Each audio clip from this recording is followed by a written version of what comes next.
vorstellen? Ich möchte mich vorstellen. Ich möchte. Well, it's just that I'm introducing myself. My name is Roslyn, and I'm so happy that I can be before you. Thank you very much. Well, I do work in the Slum ministry, and I like the work so much. These people, they hustle so much, and their life is very difficult. Some are unable even to put one meal on the table in a day, and some even they don't have shelter, and others they don't have water. And let me say, generally, slum water is unclean. The gap between the rich and the poor people now, it's so big, and the rich are getting rich every day, but the poor, they're going down, and the slums are growing very fast. It's a problem that needs attention. You think you have to want more than you need. Until you have it all, you won't be free. And in this case, it made my heart to be touched so much because I'm related to it in a way, because I come from a very humble family, and when I do that, it touches my heart, because you know, with Slum ministry, it is so emotional, and because it is very, very emotional, it takes a lot of time to think, to pray, and also to plan on how to help. What do these people do? Some of them, they try to find casual jobs, and what they earn is sometimes very little, 50 shillings, 100 shillings, or if it is really, really much, it is 150. And for sure, it's not easy for somebody to budget for a day for 50 shillings or 100 shillings or 150. So in this case, when children cry, they cry to mamas. They go as far as giving their children alcohol. When they give their children that alcohol,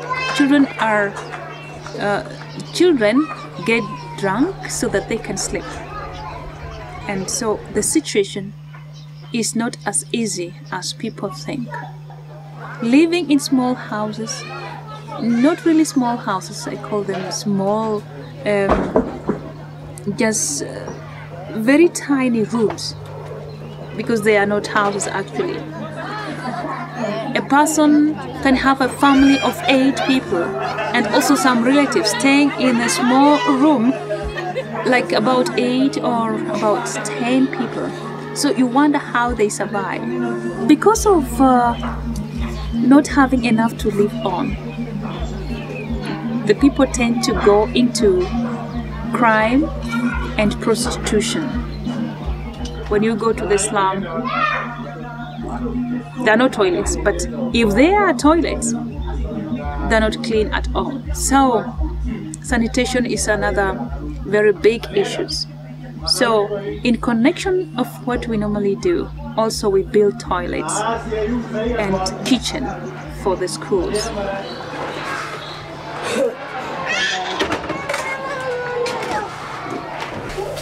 And we also construct classrooms if there is a need.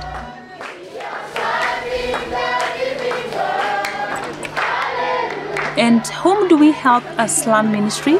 We help the kids and the teenagers. So in our team also we have a nurse, and then we can do some test towards the children so that we can get to know if they need deworming or they need special attention medically.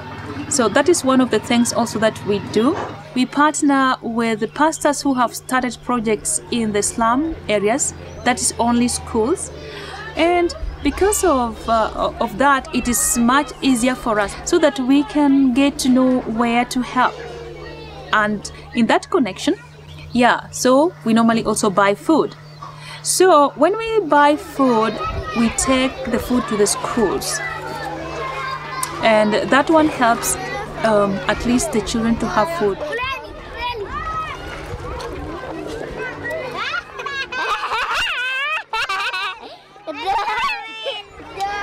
In connection with that, we do education.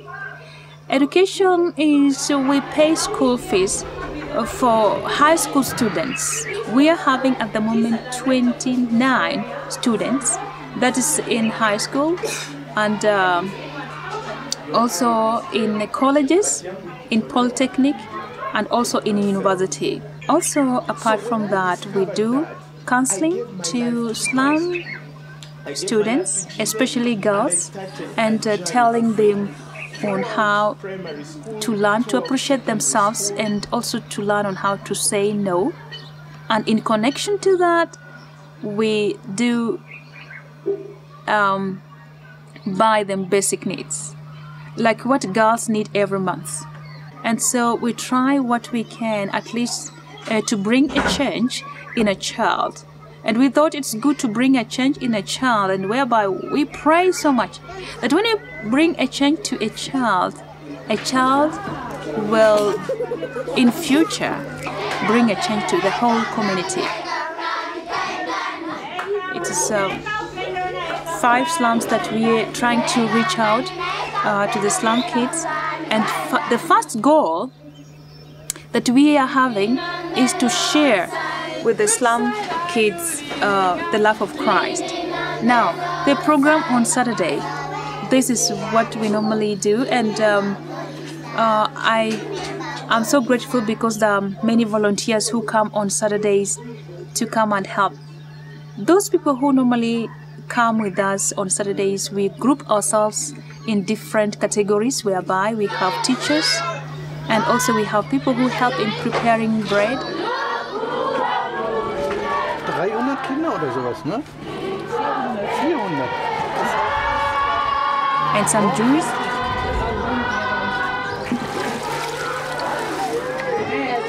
And yeah, those ones who are able to serve the children. You're not lonely without me.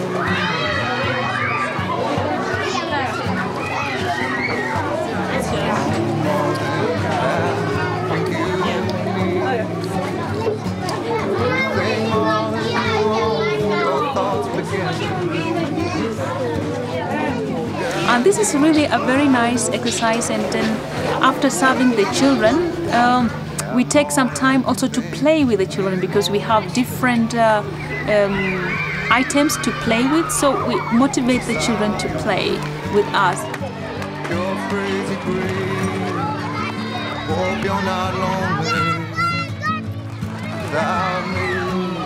Sometimes, you know, these children, they're so desperate at home, they don't have time with their parents, so they are looking for love. So if they find somebody or some people who can play with them, they are very, very happy.